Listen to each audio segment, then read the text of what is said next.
a candidate for county board, and I wish you the best. I served on county board for 2 terms. I enjoyed it.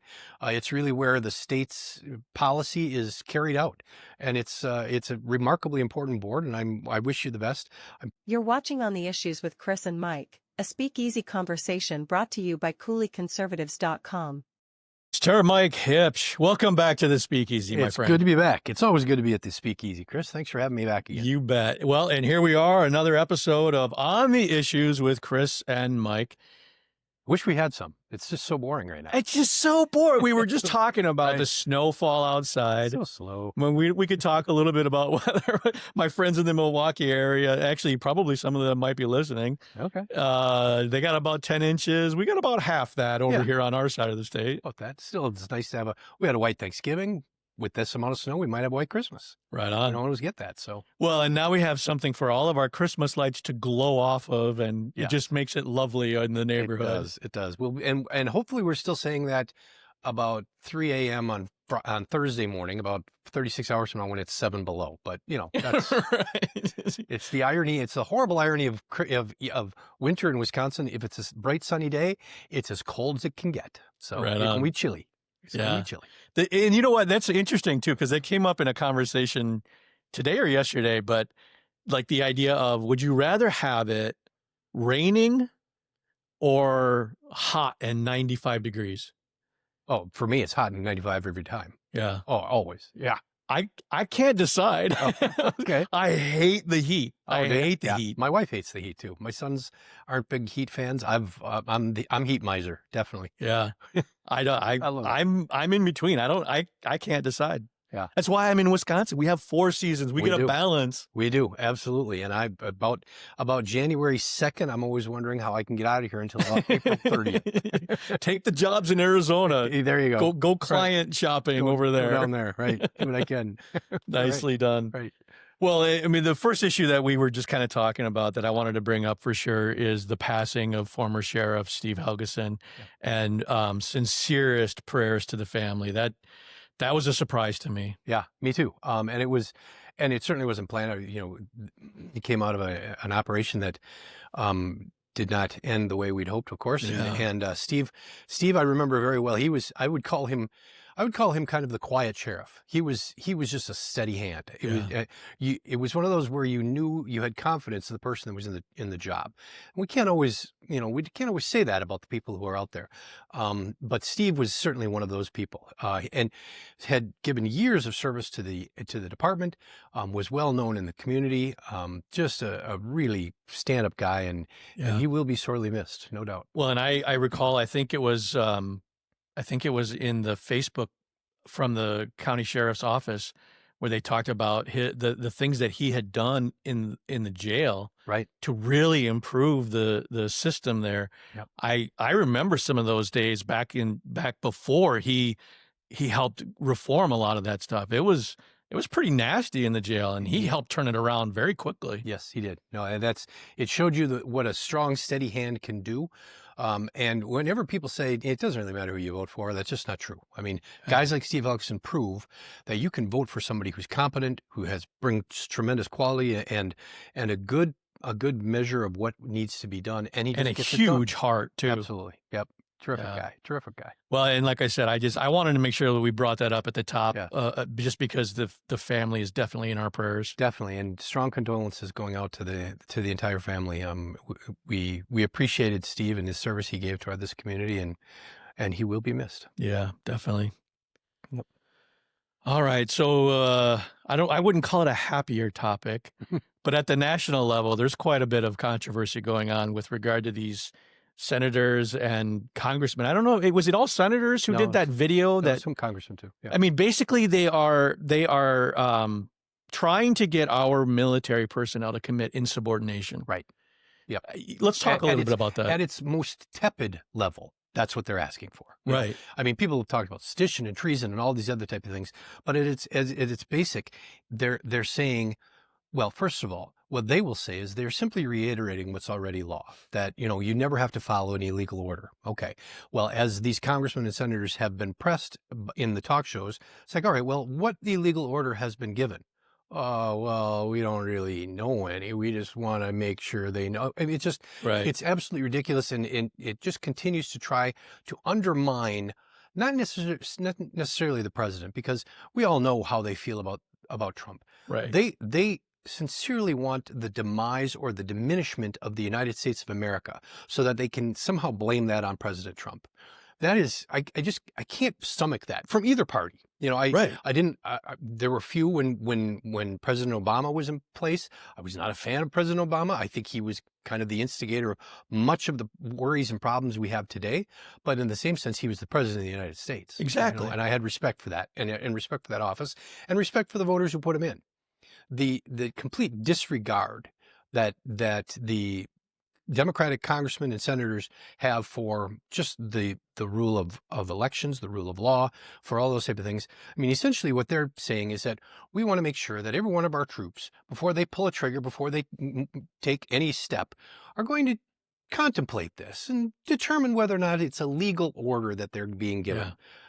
In other words, commit insubordination. Completely. And I'll give them the benefit of the doubt, right?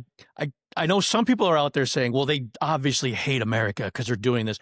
I'll give them the benefit of the doubt. Mm-hmm. I think what may be going on is that they hate Trump more than they love America. I think that's right. And what they would say is that they love America so much that they have to try and do everything they can to stop Trump, which That's not how it works. No. And from our point of view, it's completely ridiculous because we believe President Trump is actually returning the country back to some of the things that we held dear, like, law and order on our streets, Yeah. like making sure that there weren't illegal aliens running all over the place with criminal records from their own countries. I mean, it's everything that we're seeing now, the manifestation of everything that we're seeing now has been developed since Barack Obama first came in, and certainly under the third term of Barack Obama, Exactly. which is the Joe Biden campaign or presidency.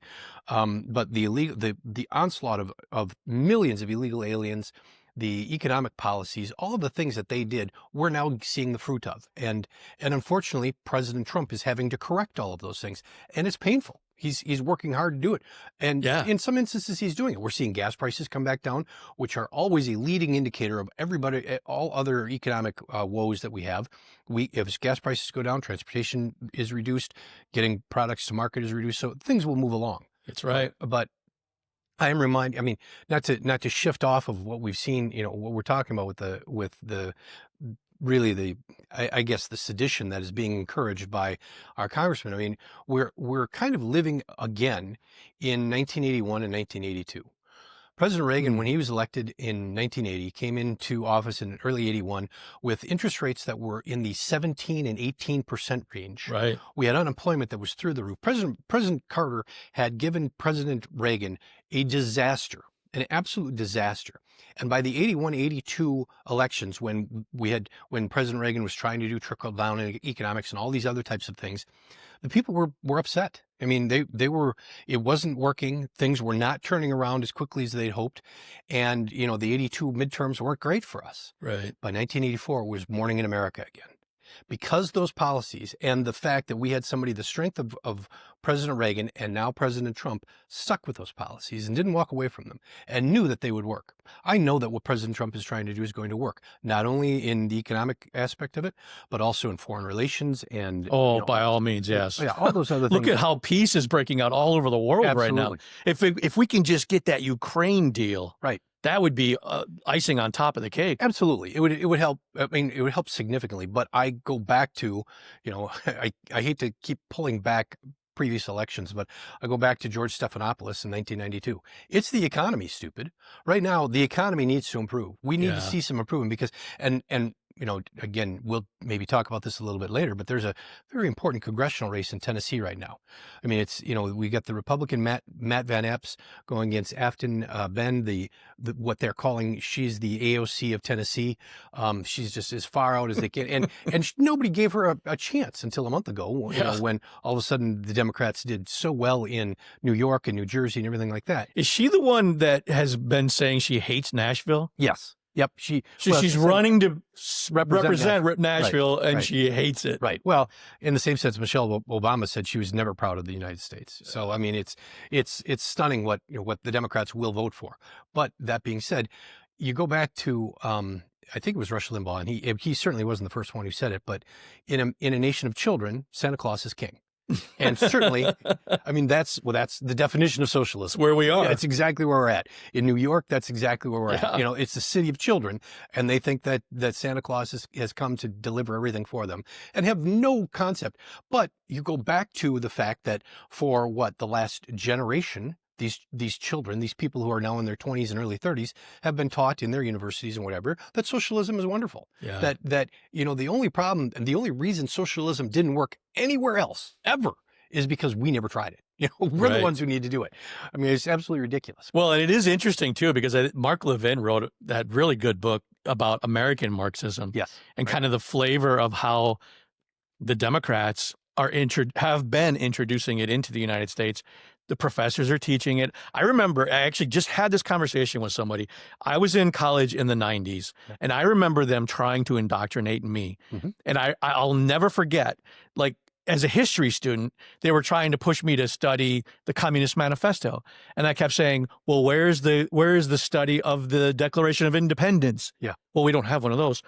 Funny you would say that. Right. Isn't it interesting? Because we talk about this all the time about the media, the lies of omission. The universities have been doing it for decades. Oh, yeah. Lying by omission, teaching people only what they want you to know. Right. Yeah. I mean, we talk about the fact that the congressmen and the senators, they don't hate America. You know, they believe that America should be going in a different direction. They're suggesting things that they hate Trump so much. I would take that back for especially public college professors over the last 30 years. They hated America. That's a good point. They hated everything that America stood for. Yeah. To almost an individual. Now, granted, there are exceptions that prove every rule. Sure. You know, but to a person, they hated America, and they did all they could to bring up a generation that, of course, we're now seeing the fruits of today. No, that's a good way to put it too. And just like I said, I mean, the idea that they keep promoting these Marxist ideas ahead of anything that's republicanism, right? You know, constitutionalism, right? Funny how they don't make time for those subjects, right. But they always make time for the Communist Manifesto. Right. How about American exceptionalism? You know, that in itself, you know, let's just discuss the fact that in the history of the world, there has never been a country that is as great as the United States of America, that has provided more opportunity for its people and done more for the people of the world than the United States of America. Never before. Right on. And to suggest that we in any way should apologize for that is ridiculous. Well, and another good indicator of that is the fact that the poorest in our society could be the richest, the kings in other societies. Correct. Yes. Because of the prosperity that capitalist and freedom has brought to the United States. That's a great point that you just made there. No question. Our way of our freedom, the liberty that we enjoy here, has produced prosperity that spreads all around the world. Yep. No question.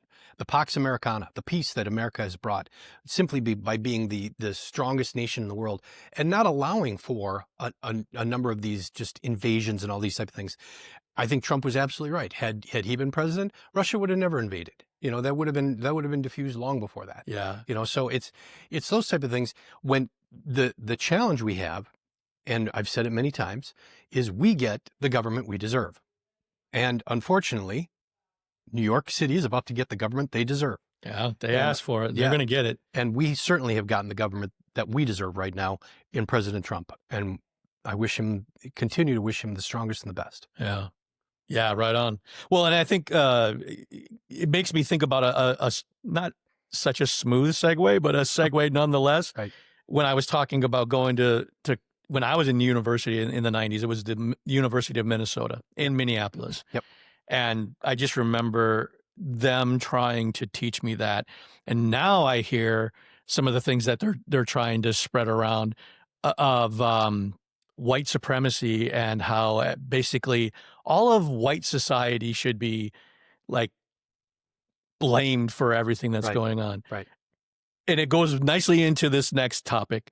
Minnesota is a dumpster fire now. Minnesota is it's stunning. I mean, we all knew, you know, being close, we all we all got a little confused when Governor Walz was selected as their running mate. It's like, this guy's a buffoon. What are you thinking? But okay, whatever. I thought Jesse the Body was bad, but this guy's even worse. Right, I know. We were just having this discussion with my family the other day about the interesting elections that Minnesota has. They are a unique people, and unfortunately, I mean, you look at the Iron Range, you look at the people in Albert Lee and certainly in the western part of Minnesota, and they're all beholden to Minneapolis and St. Paul. I mean, Minneapolis, St. Paul, and a bit of Duluth basically run that state and have complete disregard for the rest of the state. I mean, it should be similar to what we see in Washington, where everybody, east of Spokane basically wants to secede and become part of Idaho. Right. Most of those people should just want to go to the Dakotas. It's a complete cultural divide. Complete. And so what we've seen, certainly in Minneapolis, is the infusion of the Somali population, as well as so many other individuals who have come in. And I think Christy Nome mentioned them today, of the killers and the people who are just here to suck off our benefits. It's those individuals who have come in and basically are going to rule by authority, rule by strength, rule by Sharia law, whatever they're going to rule by. They're going to come in and do that. And what we've seen is Governor Walz, and clearly the evidence is pointing. You can't convict him yet, but it's certainly pointing to the fact that not millions, but billions of dollars of Minnesota taxpayer money and our taxpayer money, because they got ARPA money, they got money from the feds. The whole reciprocity stuff that happens all over. That was diverted directly into non-government groups who then funneled it into not only Somali groups and other things, but terrorist organizations. Right. I mean, if what is being accused actually comes out, Governor Walz should go to jail. Right. I mean, especially from the whistleblowers that we're seeing from the state of Minnesota now. Was it a couple hundred of them? Yes. The Minnesota, and I would encourage all the listeners to look up the Minnesota Health and Human Services, I believe, Health and Human Services employees. Just, put in X or whatever.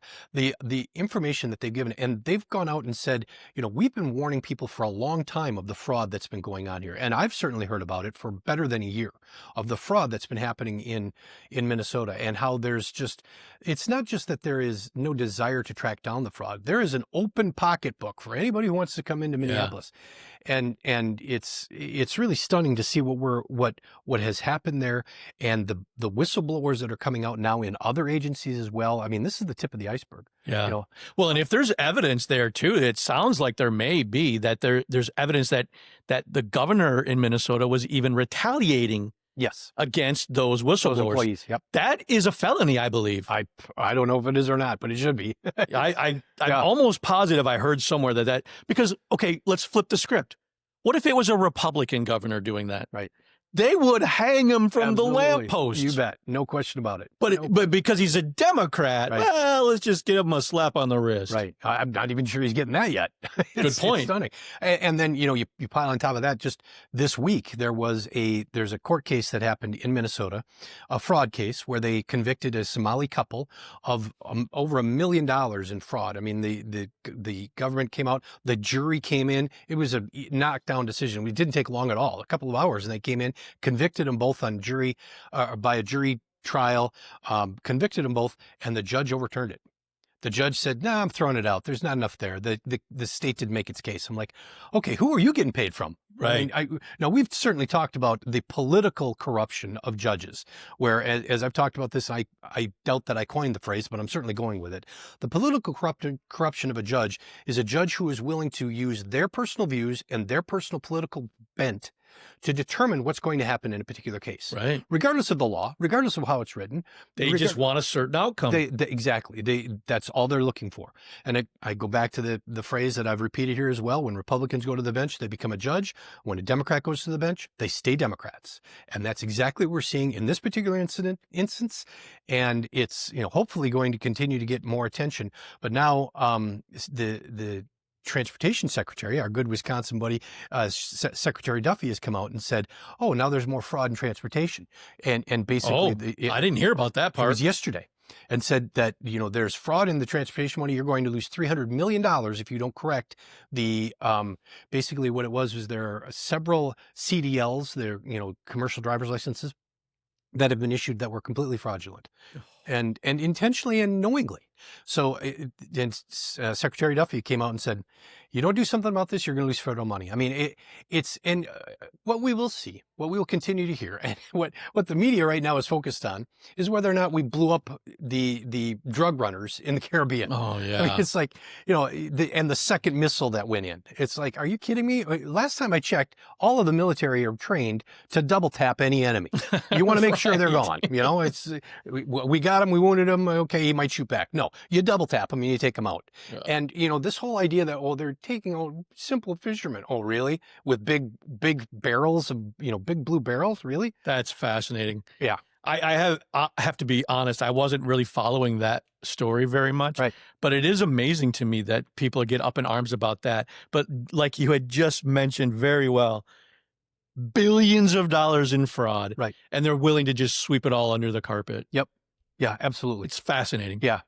I didn't know that I'd live in a day where the Democrats and, well, of course, the media, but I repeat myself, would come out and be this adamant and this strong for drug runners. Really? Yeah. These are the people you're going to look at the way they are for illegal immigration. Very true. Very I true. mean, they're getting these Tren de Aragua gang members right in here, and they're like, oh, no, let's just ignore that. Yeah. No big deal. It's a grandfather that wants to see his grandchildren. Right. And shoot 3 people and down smuggling, the street. He's a human trafficker. Right. But let's just ignore that side of it. Right. It all comes back to this whole idea of the lies of omission. Yeah. They constantly lie to us about all these things. Correct. Yep. And unfortunately, that's what we're first of all, I don't know anybody. No, I know some people. I can't imagine why anybody still gets their media or gets their news from the mainstream media. That's stunning to me that you would be that dumb. Unless you want to find out what the other side is thinking of. That's fine, and you want to make sure you hone your That's arguments. it. That's fine. Go for that. But if you're actually getting your news from anybody on ABC, CBS, CNN, any of those.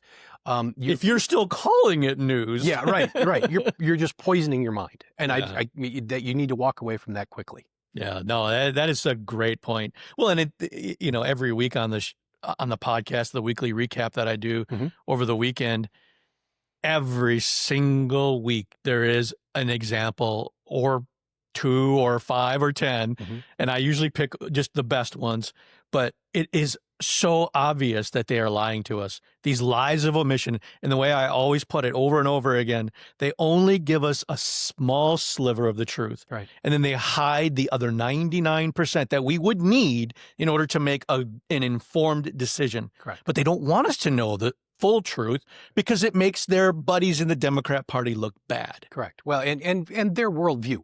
I mean, I don't necessarily believe that the media goes in and says we need to promote the Democratic Party.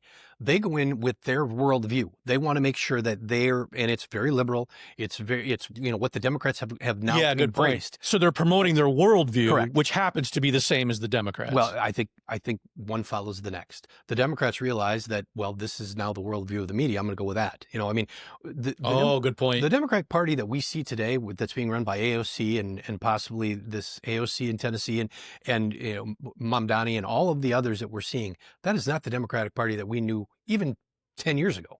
Right. When Obama came in, we certainly didn't see that type of socialist, ideologically crazy stuff that we've been seeing as far as, all of the stuff that we've dealt with as far as transsexuals, as far as men in women's locker rooms, as far as the illegal immigration, as far as law and order on the streets, and suggesting that there is no problem when we can watch, and of course the mostly peaceful protests that we're seeing while the buildings are burning. I mean, it goes back to what, one of the people who came out of the Soviet Union said it got very difficult when they wanted you and required you to believe something you knew and could see wasn't true. And that's what we're seeing so often, not only in the mainstream media, but from the Democrats. And I don't know which one follows. And that's a good point, because that's the tipping point in the culture, at which point, can you come back from that? Yeah, I don't know. But in one example too, we talk around this a lot, this idea that they are lying to us through omission. One thing that a veteran friend of mine sent me, I'm going to read it word for word here. because it goes back to the idea of this sedition that they're committing. Yeah. But they won't call it sedition. Well, it is. Yep. Because in 10 U.S. Code 894, Article 94, mutiny or sedition is articulated. Activities affecting the armed forces with intent to interfere with military loyalty, morale, or discipline. And it goes on even more detail. That covers exactly what they were doing in that video. No question. They are undermining the morale and discipline of the military. Sure. Yeah. And so they could, and I've heard it said that they could be brought back into service. Anybody who's retired can be brought back into service to be brought up on charges of court-martial and what have you. Court-martial, yeah. And again, I go back to the fact that's all well and good, but it has to go before a court of law. And we're struggling with our faith in the court of law these days, Right. Especially here in Wisconsin. And the court, the law of 4 that we have is at the Supreme Court. So those institutions are struggling right now. And certainly I've lost faith in some of them. But we still have remarkably good news going on in this country. And we still have a Republican Congress. We have a Republican president. People are doing what is best for this country and is moving forward. And they're going to stumble along the way. And this is one thing I would continue to say to our Republican friends and to our conservative friends and to our ultra-conservative friends who are absolutely convinced that the president or Pam Bondi or whoever else has sold out and they're not doing enough. We have to have a little patience. Yeah. The disaster that we are dealing with began with Barack Obama. Do you think he's really going to solve that in 8, 10, 12 months? No, it's not. It's not going to happen. Well, and like we were saying, I mean, Minnesota is a dumpster fire. Correct. It takes a concerted effort to begin the process of putting out a dumpster fire. Yeah. You don't just snap your fingers and it's out. Right. You have to go after the foundation. It takes time to get it to the foundation of a fire to make sure that it is out. It doesn't come back. Right. So you're right. I think patience is warranted here. Yeah. Or as the old adage says in politics, what's the first rule when you're in a hole? Stop digging. Right on. So we've stopped the digging. Now we can start filling in this hole and getting our head back above. That's the a good way to surface. put it. Yeah. I like that. Because you're ultimately right. There's been such a large hole dug. The first step has to be stop the digging. Correct. And then we can start filling it up Right. when the next step is ready. Correct. All right. Wow. That was 28 minutes and we barely got started here. We barely even breathe. That's awesome. Good. Well, and the Tennessee race that you're talking Yeah. about, speaking of stumbling and trying to get one step at a time, Right. how does that look for the Republican? Well, there's an awful lot of concern. I mean, as far as this is a district that President Trump won by, I think, 22 points. It is all of a sudden, it was Representative Mark Green's seat. It's heavily Republican, very red. He resigned in, I think, July or June or something like that. And so it's a special election. And as I stated earlier, it really wouldn't have gotten on anybody's radar screen other than the fact that it's a special election. So all of the money and all the attention in the world can come into this. And certainly it is. They have an attractive female lunatic running for office. Who he's running, as you said, running to represent Nashville, who has said in the past she hates Nashville. She hates Right. everything about it. So, and yet, there are people down there who will happily vote for her because she is the attractive female lunatic Democrat. It's insane. And so it will be interesting to see just how close this is. I mean, if the Republican loses, yeah, that's a problem. That's a concern. But as I said, I go back to Morning in America in 1981, and this would have been 1981. A special election would not have gone well for the Republicans. We were still struggling with the recession. We were struggling with a number of things. The Cold War was very hot, or very, very cold, however you want to call it. Things were tough, and so it would have been a difficult time had we had elections then like we have now, where hundreds of millions of dollars and just a complete bombardment of every voter can be found, not to mention the fact that, and this is something we should address at some point, the very likelihood that election fraud has been going on for quite some time. Mm-hmm. And that's something we might even devote an entire show to at some point. But the evidence that's out there that shows that there has been election fraud is something that should be addressed. That being said, I don't know that we're going to see it tonight. I don't know that's going to happen in Tennessee. And there are certainly reforms that actually Josh Schoeman, one of our primary Republican candidates, just announced, I think, this past week or 10 days, very good election reform. But I'm glad you brought that up because it gives me the opportunity to give a little bit of a commercial because I just this week dropped the conversation I had with Josh Stroman about his 4-point election integrity plan. So Outstanding. that is a really good one for those of us who are nerds about because I'm a poll worker. Yep. So I'm definitely on the process. It was a great conversation to dig into his plan and why it's important for Wisconsin. Yeah. There's no question there needs to be some serious reform here. And so with all of the things that are coming together, it'll be interesting to see what happens in Tennessee tonight. The Republicans should win. The media, if it's anything less than 22 points, they'll say that it's an erosion of Trump's support there because Trump did endorse. If it's greater than that, if it's bigger than that, we won't hear about it for the next, after tomorrow. I'm really glad you brought that up because it reminds me, like right after the Mamdani election in New York City and the absolute lunatics in the media and the Democrat Party, but I repeat myself. Yep. Right. When they were saying, well, this obviously shows that America wants more socialist types of policies. Right. And I when I heard that, the first time I heard that, I just like laughed out loud. Yeah. How stupid do they think we are? Yeah. Because a bunch of socialists in New York City want socialist policies, because all the Republican capitalist types have left that city a long time ago. Right. Only ones left were the socialists. So because they want more socialism in their city, that means that all across the nation, even in the state of Wisconsin, no, we are not that stupid. No, we're not. And they are not going to New York our state of Wisconsin. No, and it does make me wonder whether or not they think we're that stupid or they're that stupid. It's just, are you really? I'm trying to give them the benefit of the doubt. I think they're so diabolical, they think we are that stupid. But it could be they're the ones that are that stupid. I don't give them that kind of credit. I don't think they're that bright. I'm trying really hard to be nice about it. Good for you. Good for you. You're a much nicer person than me. It's hard, man. They just keep giving us so much evidence. Yes. Yeah, it's stunningly stupid. But anyway, we'll see how tonight goes. It's nothing more than a blip. Either way, if the Republican election comes in great, it's December of the non-election year, of the previous non-election year. So it doesn't matter. But it will matter as far as the balance in Congress. So it's another pinpoint on a trend marker, and people will blow it out of proportion, like you're saying. Of course.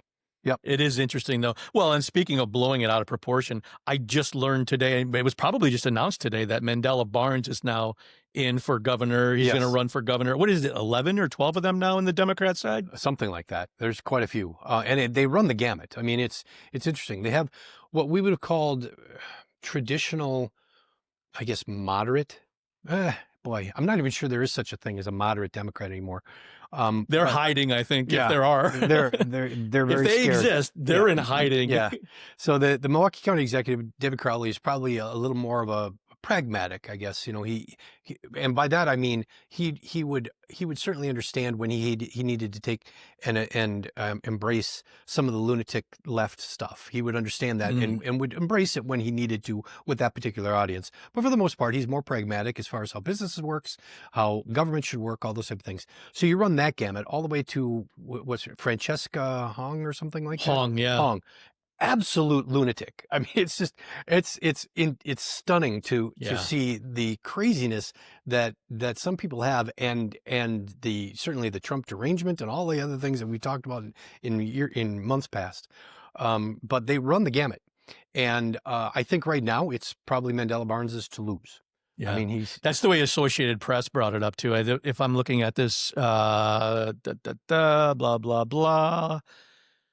Given his prominent name recognition and statewide funding network, Barnes enters the 2026 race as the presumptive frontrunner in a crowded primary. I'll say it's crowded. Definitely. But yeah, presumptive, I think everyone kind of recognizes, because especially since it was a pretty close race against our U.S. Senator Ron Johnson. Yeah, absolutely. It was a tight race. And Honestly, I don't think that Ron Johnson necessarily would have beaten the other candidates that the Democrats forced out.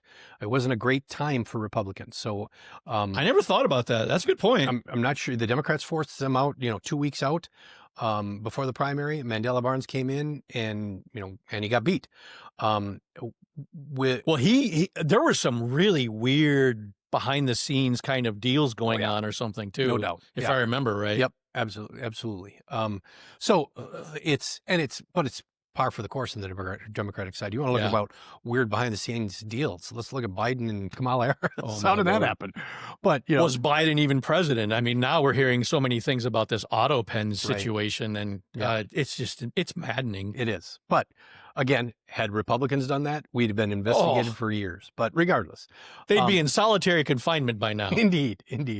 So you look at Mandela Barnes and the fact that he will be the front runner in the Democratic Party. The question is whether or not the people of the state of Wisconsin have really kind of lost touch with reality and believe that this guy can be our governor, that this guy could actually run this state. And if that's how and certainly we will see the illegal immigrant population and the immigrant populations in Madison and Milwaukee do all they can, and which is why we really need to crack down on the fraud prior to the elections. Yeah. And of course we need to make it too big to what was Trump's, make the margin too big to challenge or something like that. I don't.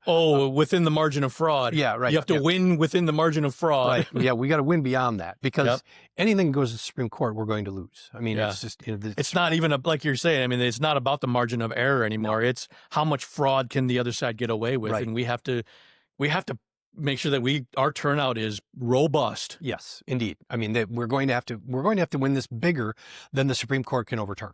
That's really what it comes down to. Good way to put it. And so it's going to be one of those things where I think, we have two very good candidates, Josh Schoeman and Tom Tiffany. I personally think I'm supporting Tom Tiffany. I think Josh is a great guy. He would do well. I've known Tom. I served with Tom in the legislature. I think either one of those I will support coming out of the primary. But I think we're in very good shape with either one of those individuals who have experience, knowledge, and a heart for this state. You have, on the Democratic side, you have people who literally hate this country and literally despise Wisconsin. I'm not saying... And actively violate our immigration laws. Yes. I mean, this is the thing that keeps driving me crazy. Right. They hate this state. Mm-hmm. They hate the immigration laws. Right. And the way I keep putting it over and over again, it's like a new Confederacy.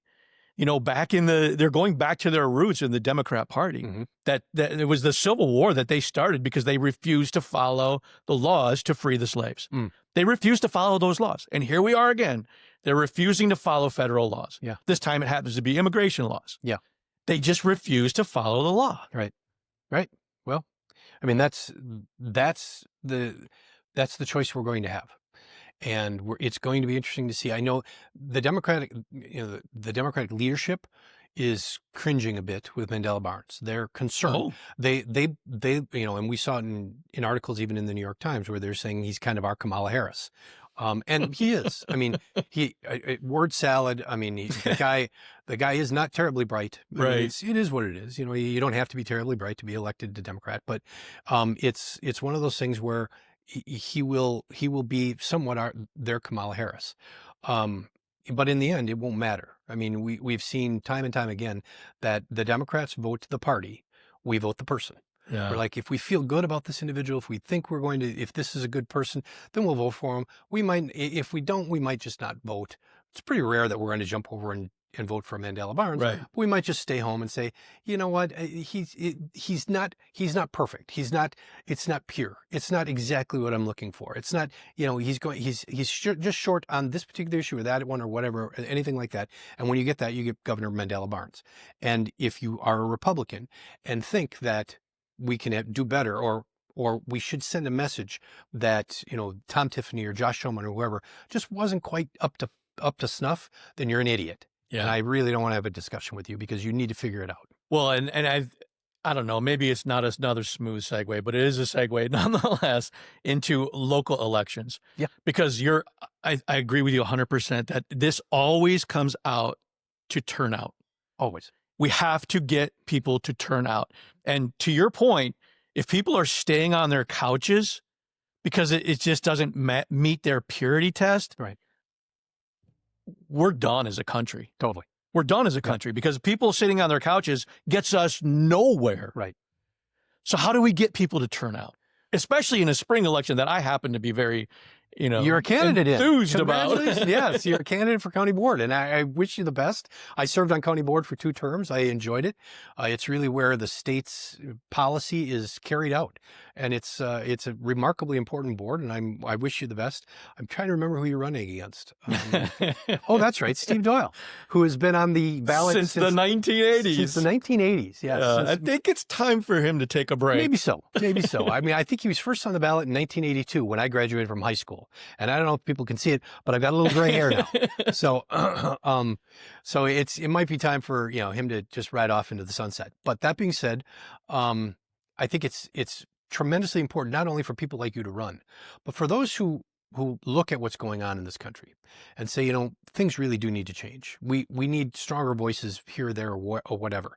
We need people who are going to stand up and say, this far and no further. We can't do any more. Have the courage to say no every now and then, too. Right. Absolutely. Those individuals, if you've ever given it any thought that you should perhaps run for office, run for the county board. Run for the county board. And it's easy. How many signatures do you need from your neighbors in order to get on the ballot? Technically, all I need is 50, but I'm going to go for 100 just to make sure. As you should. But, could you go door to door and get 50 people in your neighborhood? 2 days. Right. It takes no time at all. And you're on the ballot. Yeah. Boom, done. And then you can go out, you can put as much effort into it as you want. You can go out and knock on doors. You can talk to people. You can talk to neighbors. If you're already known in your neighborhood, that's a huge step up. But in the end, it really comes down to, and this is the question, well, what's it going to take? You go to, you're assigned to a couple of committees. There are a few committees that are on there, and you can choose which committee you're going to be on. And then you meet once a month. The board meets once a month. Right. Sometimes they'll have special meetings, but for the most part, that's it. Yeah. Yeah. That's what others have said too. It's like, maybe 3 meetings a month kind of a thing. Right. What is that? About a 6-hour commitment? Right.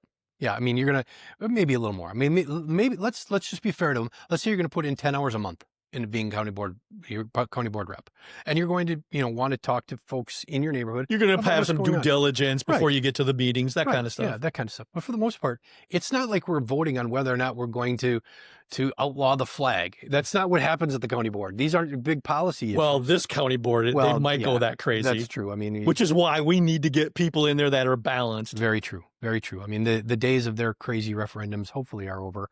But one of the things that I've been keeping an eye on, that all this time and resources they spend on some of these DEI programs. Yeah. Yep. It's just, it's time to get back to sanity, folks. Absolutely. And you see so many even schools. Now, Northwestern, I think I saw has just come out and said that they're peeling back all of their DEI programs. Right. You're certainly seeing it in the corporate boardrooms that they're realizing, okay, maybe this wasn't the smartest move.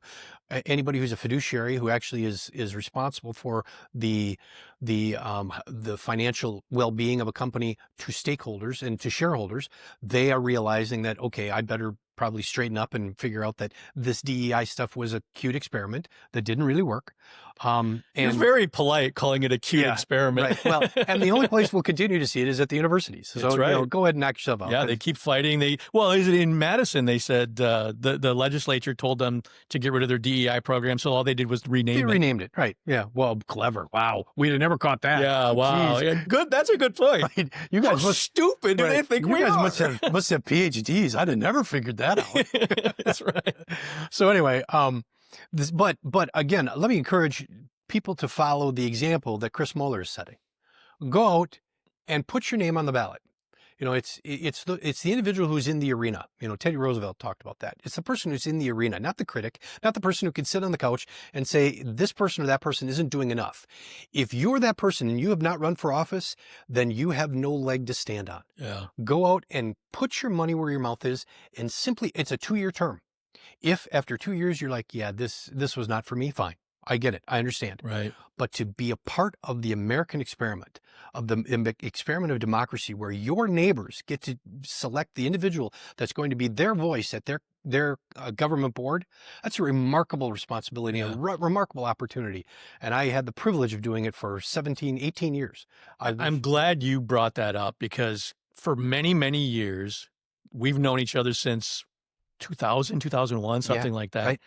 one of the first like political acts that I had was helping you out in one of your assembly races. And it was the funnest thing ever. Yeah. And so being behind the scenes and assisting people who are already in office has been like 20 some years I've been doing that. Yeah. Finally getting off my couch Right.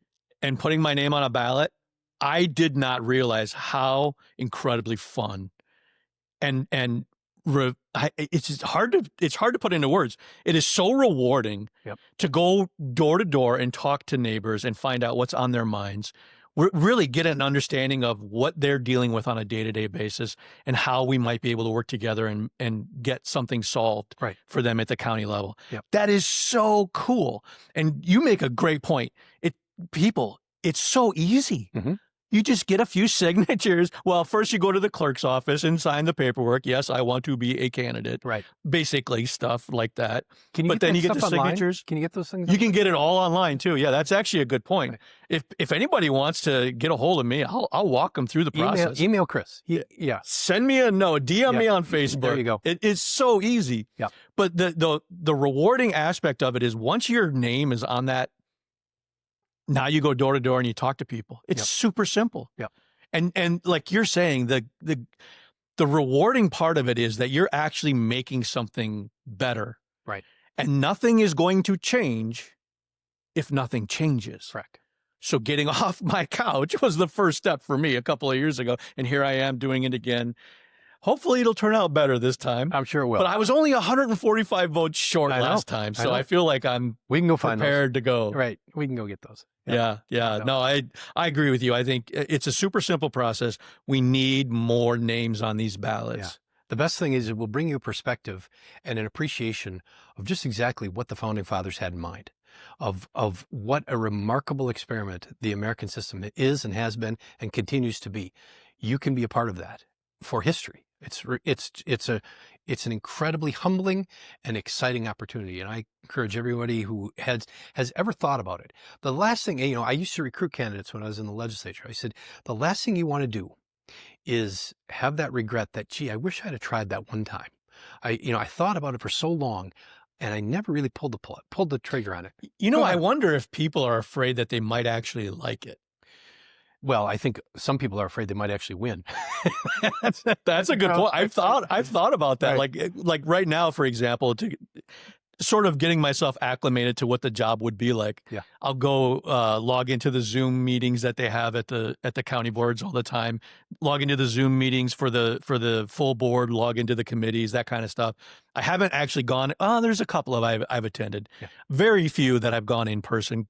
I don't want to be that, guy getting in the way. Totally agree. It's just watching how the process works. I actually just talked to a friend today who I'm trying to encourage. He's in the city of La Crosse.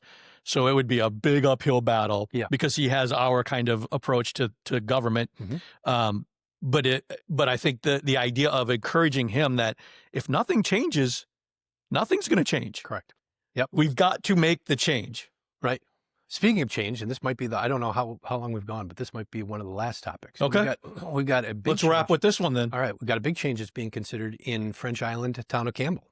Tomorrow, this is Wednesday, tomorrow, the 3rd of December, at Celebrations, there is a hearing on whether or not the town of Campbell can incorporate and become a village. La Crosse has, this has been an issue that has been out there since before I got in the legislature, which was 1995. Wow. So it's one of those things that we fought through, and I authored legislation to allow for urban towns that are essentially surrounded by a city, to incorporate and protect themselves and their boundaries, because otherwise cities just kind of pick off pieces along the way. And so this hearing is being held tomorrow night. I'm going to go and testify. I encourage anybody who's interested to either, tune in or stop by and take a look at it. But it's one of those issues that, I think both sides, La Crosse and Campbell, will have strong points that they'll want to bring up as to why it's important that we do or don't do it. Where would people find that? That's a good question. I don't know. Is it on like WizEye or something? Could be. Wisconsin, I might cover it. It might be, one of the local, Channel 8, Channel 19's websites. I don't know that they'll cover it live or anything like that. You probably just do a search for Town of Campbell. Town of Campbell Corporation. That's really what it is. And I think it's before the Department of Administration, who, where I was secretary for 4 years, 5 years. But it's arguing your case before an individual who's going to determine whether or not this has merit and whether or not it should go forward. But the people of French Island, the people of the town of Campbell have come together and said, we would like to become a village. We'd like to secure our borders. We'd like to make sure that we have fresh drinking water, which I believe they're still having to boil their water out there because of PFAS and what have you.